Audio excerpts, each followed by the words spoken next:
take two. Take two.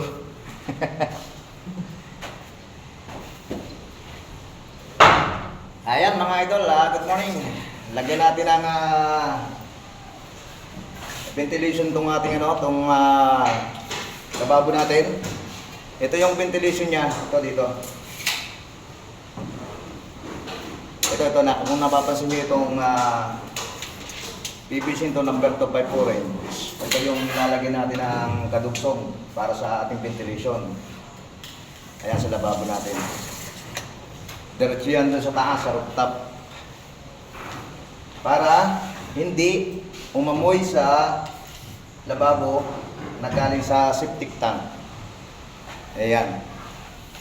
Para doon sa ating mga beginners na hindi pa nakakapagkabit ng ng PVC na papunta sa septic tank. At ito yung gagawin natin, lagyan natin ng ventilation para hindi umamoy. At syempre, lagyan natin ng P-trap. Ito, kung napapansin niyo yung P-trap natin. Kasi para hindi siya umamoy, hindi sumigaw sa buong kwarto. Ito, kung sakaling magbara naman, may pwede naman siya dito. Dito na lang yung bubuksan. Kasi kaya ito may ventilation mga idol. Diretso ito ng septic tank. Ito.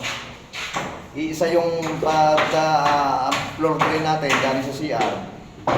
Septic tank ang punta. Kaya may posibilidad na umamoy. Kaya lalagyan natin siya ng ventilation. Lahat po ng ating lababo dito hanggang dun sa second floor ay may ventilation.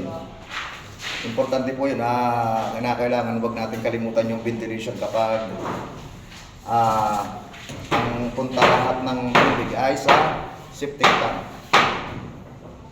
Importante huwag nating makalimutan. Kasi pag walang ventilation, aamoy po yan. Huwag natin kakalimutan yung ventilation. Ang nilalagyan lang naman po ng ventilation ay ito sa mga lababo. Ayan. Sa kanan natin iabang dito yung yung para sa bowl natin papunta sa septic tank. Nandito, maglalagay pa rin tayo dito ng clean out sa gawin ito. Ito lang muna yung ating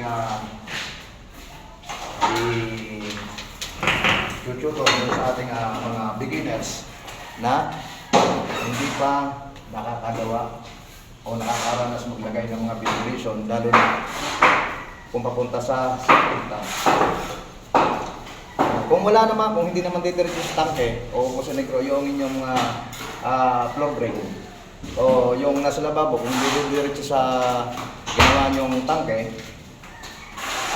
pwede pong hindi nyo lagyan ng ventilation.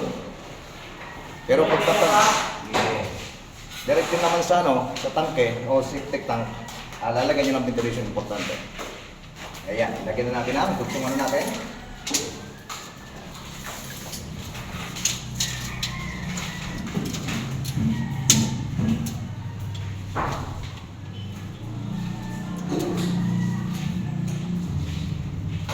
Yan, 186. Siyempre, huwag nyo kalimutan gumamit ng mga idol ng ito, Meltex. Ayan.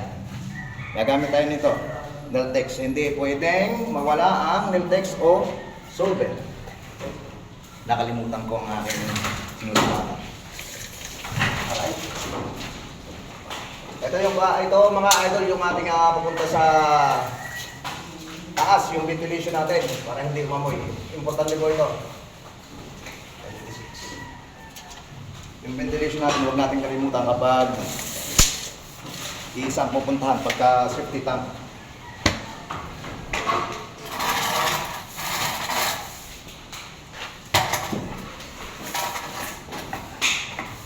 Tapos yung P-trap natin, importante po yung P-trap para sure na hindi aamoy ang mga hindi ka nais-nais galing sa Nais na amoy.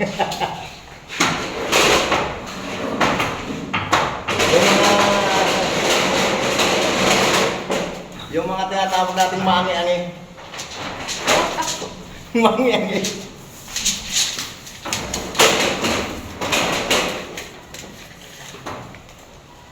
Ayan, lagyan natin ng ano? Lagyan na natin ng PVC pipe orange number 2.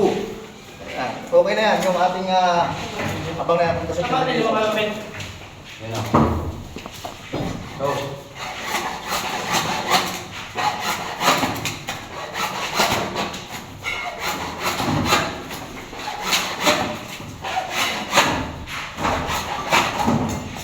huwag kalimutan, for beginners, yung ating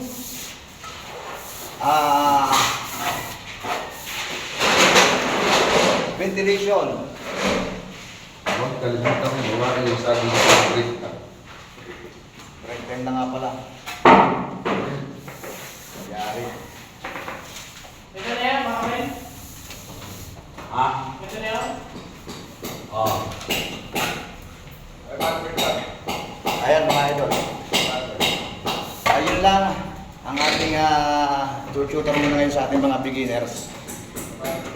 Tandaan natin mabuti kapag yung mga floor drain nyo papunta sa septic tank.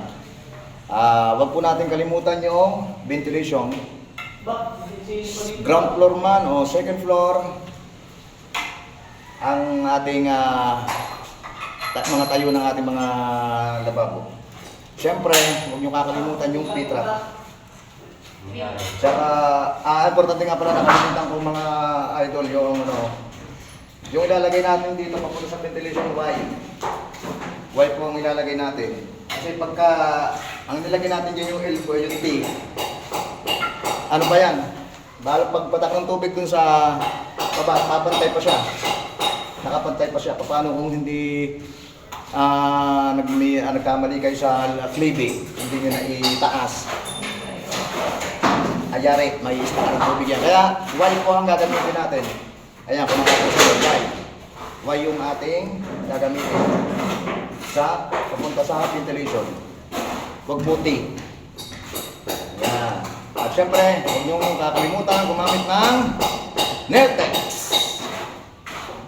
Ito, Nailtex or solvent. Ayan, mga idol. Doon sa ating mga beginners, sana may konti kayong natutunan sa ating vlog ngayong umaga. At kung nagustuhan yung ating video, paki-follow ng ating Facebook page at paki-like. Maraming salamat! At mabuhay po tayong lahat. Bagong lahat, papakilala muna natin ito ating mga kasama. Papakilala muna natin ang ating mga magigiting na matatapang. Ayan. Maraming salamat. Mabuhay po tayong lahat.